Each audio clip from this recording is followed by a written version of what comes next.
back. We are live here at the AWS Sydney Summit in the middle of the expo hall, and we are actually giving away free shirts. Woo! Throwing shirts. I'm going to do one too. My name is Nikki. I'm a senior technical evangelist at AWS. And please, guys, introduce yourselves. I'll go first. I'm Chris Howard. I'm an SA manager for the New South Wales Territory here in Sydney. I'm Sbarski. I'm VP of Content at A Cloud Guru. And also an AWS community hero. Oh yeah, forgot to mention Don't that. forget about hence that. the large medallion. Hence the beautiful medal. Can you tell us a little bit about what that actually entails, what it means to be an AWS community hero? Absolutely. Look, being a hero is about building communities, right? It's about building and educating everybody around us. So I help to organize meetups, conferences, and of course share my love for everything serverless and AWS. How it's do you a fun become a thing. hero? Is it like you get knighted, like kind of a thing? Look, that would be nice. You get a medal, like I assume did there's get a ceremony. medal. So I actually got this medal in Vegas, and I had to walk around with it around Vegas. Look at this medal. Yeah. Let's get a close-up on that. Yeah, if we can get this. Classy. But look, to become a hero, you are nominated by somebody within AWS, and it's typically for the work that you've done, such as education or organizing conferences or meetups. And then if you are selected, hopefully, you become one. Yeah. Wonderful. Yeah. Well, we've had a few of the other heroes on throughout the day. Very cool. And so you work for a Cloud Guru, which is one of our favorite. Thank you, I Chris. used a Cloud Guru for my certification. Oh, fantastic. Yes. Thank you. So tell us a little bit about a Cloud Guru. So we are in the business of creating great quality education, right? So if you want to learn AWS, get certified, learn CloudFormation or DynamoDB or any of the services or architectures, we have courses, content, shows, labs to help you kind of do that. Fantastic. So yeah, we are very proud of the education that we create, and yeah, if you want to learn more, check out our website. So what does it mean to be VP of Content at A Cloud Guru? Yeah. Do you determine the future of the content pipeline? I certainly do. So I'm responsible for the roadmap and for the content that we produce. And if anybody is interested in more content, courses, shows, just let me know. Reach out to me on Twitter, and I'd love to talk to you. So when we bring out new services, do you have to rush to like? Absolutely, always. You guys keep me busy all the time. It's never ending. Every time I see that there have been 6,000 or 3,000 new services or features announced, I get a little sweat. Yeah, ReInvent is a stressful time for you. Absolutely. Yeah, for us too. Yeah. Some of our instructors lock themselves kind of like in a room for 24, 48 hours, just updating all that content straight after. But it's incredible. Oh, okay, so fun fact, he's also an expert in serverless, which is my favorite thing. So I know that A Cloud Guru is one of the world's first serverless large-scale applications. I saw a talk about this at the DevOps Talks conference recently. Sam Cronenberg talked about building Cronenberg it. spoke about building the first serverless But you should probably tell them because they haven't seen it. So. Yeah, absolutely. How did you do it? Look, you know what? It's actually a great talk. Everybody should kind of Google and find Sam's talk on YouTube. But he began building our platform initially. This was a few years back, before serverless was even a thing, right? Yeah. It didn't even have the name serverless. So Sam began using Lambda and a bunch of other technologies to create this amazing scalable platform. And it was incredible, right? It just kind of grew and became... What year did you start building it? Let's just go back a little bit in the history of This is the dark ages of 2015.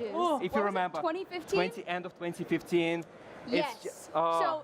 Just for perspective, Lambda, which is our serverless service, launched in 2014. Yeah. So there probably wasn't a whole lot of documentation on there about building a serverless at-scale application. Yeah.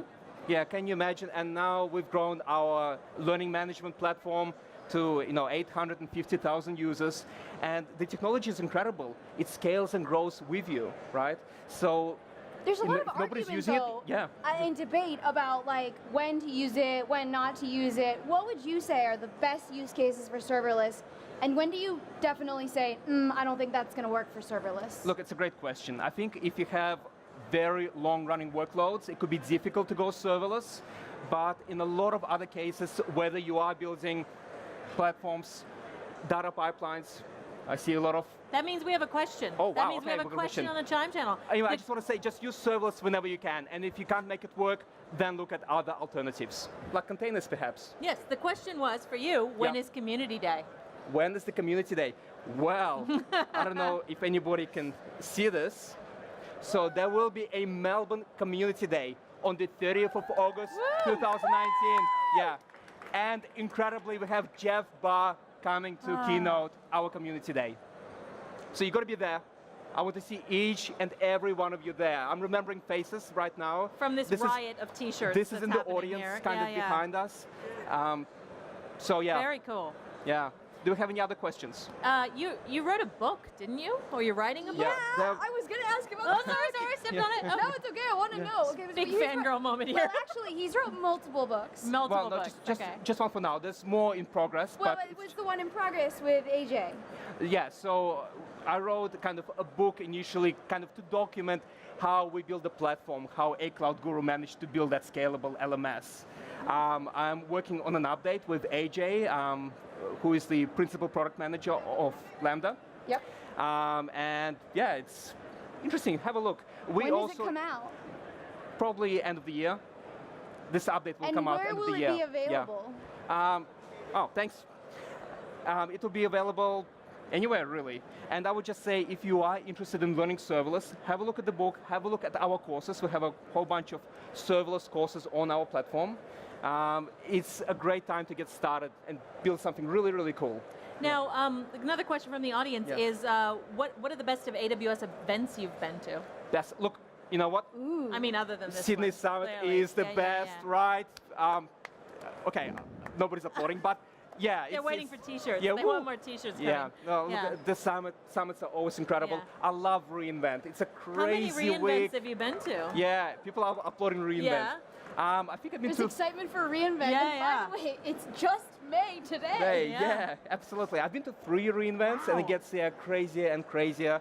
But I love all kind of AWS events, including this one. And you're helping organize this Day. one. Yes. So please don't forget this. That. Oh, very cool. Yeah. I have a question. What does building modern serverless systems look like you today in comparison to when you started in 2015? You know, there are a whole bunch of great services from AWS now available that so nicely plug into Lambda or API Gateway, and you can build this very flexible, kind of scalable system so easily now.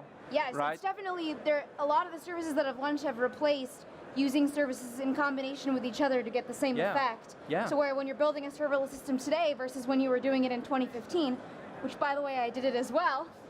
What did you build? So my company that I built was a serverless system, and I built it in 2015. So I remember the no documentation days, and I kind of built around, or I used pieces of AWS to replicate what now services do today. Yeah. So for example, Glue. Yes, yeah. I didn't have anything like Glue, so I just attached another Lambda. You built your own. piece. your own Glue, yeah. So it's a very different experience today if you were to take a picture of the architecture that I built in 2015 and you were to redo it now, it would look completely different almost, because there would just be AWS services that would replace groups of connections. Absolutely. Even like new services that are announced at reInvent just make things so much simpler and so much more possible. Like there's an example of doing subtitles, right? Serverlessly, taking videos and producing subtitles, captions for those videos. It's so simple now. And it wasn't as easy just, a year ago. It wasn't the same. Looks like we're returning to that question. What use case does serverless not fit? Not fit. Look, we didn't really touch on that. We just touched on it. I think if you have very long running tasks that you cannot easily decompose. Longer than 15 minutes. Yes, then that becomes a little bit trickier.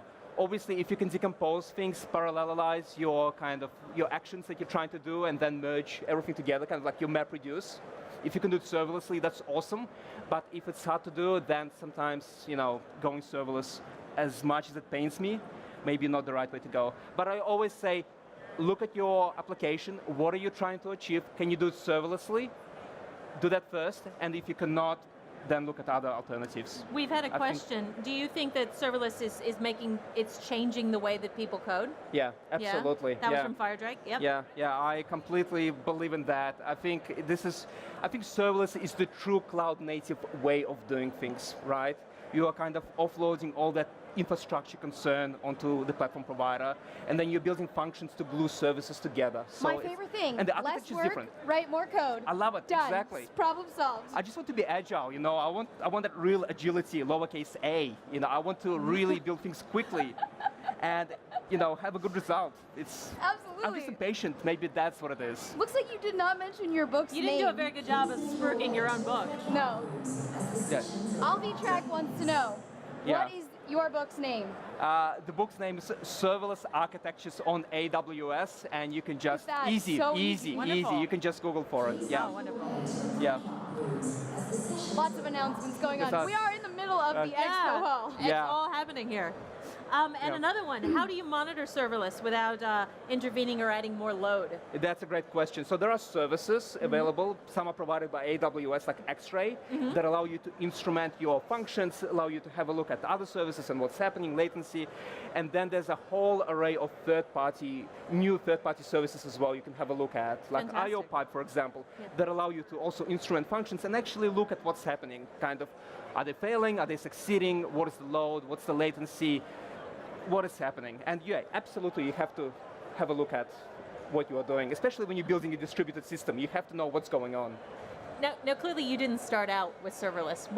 How did you come to serverless? How did I come? I have to blame Sam Cronenberg. It was Sam. It was Sam. Sam. I remember was back in the day, he was Wait. Who's Sam? So Sam is the CEO of A Cloud Guru, and Oh, I remember back in the day, this is like 2015, early days, he was like, hey, did you hear about Lambda? And I was like, like right when it came out. when it came out, yeah. And I was like, no, what's that? Tell me more. He's like, well, this is the dream. We can run our code in a cloud environment without worrying, or without thinking about the infrastructure. And I was like, no way, get out. Because we were used to building. Get out. Yeah, look, we were used to Not building possible. things on servers, kind of provisioning, deploying. It was hefty, it was long. And he was like, nah, just get your code, upload it, and things will happen for you. And we haven't looked back since. Good times. We keep we using really that haven't. undifferentiated heavy lifting. I love that hate. phrase. Yeah, we love it, but Yeah. we don't like undifferentiated heavy. Yeah, absolutely. We get rid of it. Yeah, No those ops. are the days. No No. ops. Oh, no, let's not say that. So I just want to make it clear, there are definitely ops. I More just want to say that announcements again. from the There live are expo definitely hall. Yeah. operations when you go serverless. There are definitely ops. There's no They are just infrastructure to different. set up. Exactly. I think it's just a Right. different type of operations that you have to perform in a Absolutely. serverless environment. I Yeah. completely want it abstracted away from me. No, I don't want to do it. And so, what's next for you guys? Do you have Yeah, that's a good question. like what are you excited about? What's coming down the pipe that you're excited about? Well, with us as a business, Yeah. we are, of course, going to continue building more great content, more great education. We want to be, we are the one-stop shop for everything AWS, but of course, AWS changes so quickly. We add more want certifications. more for example. certifications. We need to cover those. We need to Absolutely. have more There's a things machine on. learning Yes. certification now. We actually have a course for Alexa that. Oh, already? Oh, we Wow, have that it. was We Yeah, have it. yeah. So check it out.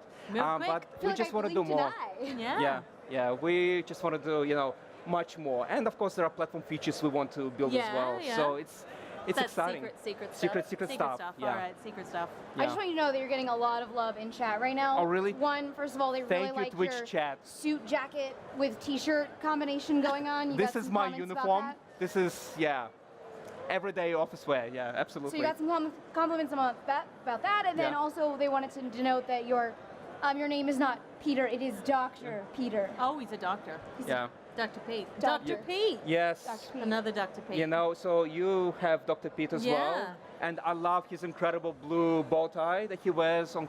It's incredible. So I get called Dr. Pete at A Cloud Guru, Yep. and you guys have a Dr. Pete, and what are the chances? That's very Yeah. cool. Yeah, I can't actually see him, but he's somewhere here, right? Yeah. Any remaining Any questions questions? for Dr. Come on, Pete you in can chat? hit us up on Twitch chat. Anyone Wow. else? If not, I think we should wrap it up. I think Sounds we've had a lovely good. Thank chat. you so much for joining us, talking about serverless and everything that you do at A Cloud Guru. Where can they find your book Thank again? you. Yeah, one more reminder on that. One more reminder, just search for serverless architectures on AWS. Just Google it and you'll Very find it. easy name. Yep, And if they bring it Yeah. to Community Day, will you sign it? I will sign it. I Oh, promise. Yeah, nice. if I will you sign bring it. it to Yeah. this, Yeah. he's going to sign it. Autograph. Yeah, absolutely. Yeah. Well, Done. thank you again for joining us. Thank we'll be you. back with more content very shortly Thanks, here. everybody. Thank you guys so Thanks. much. Bye.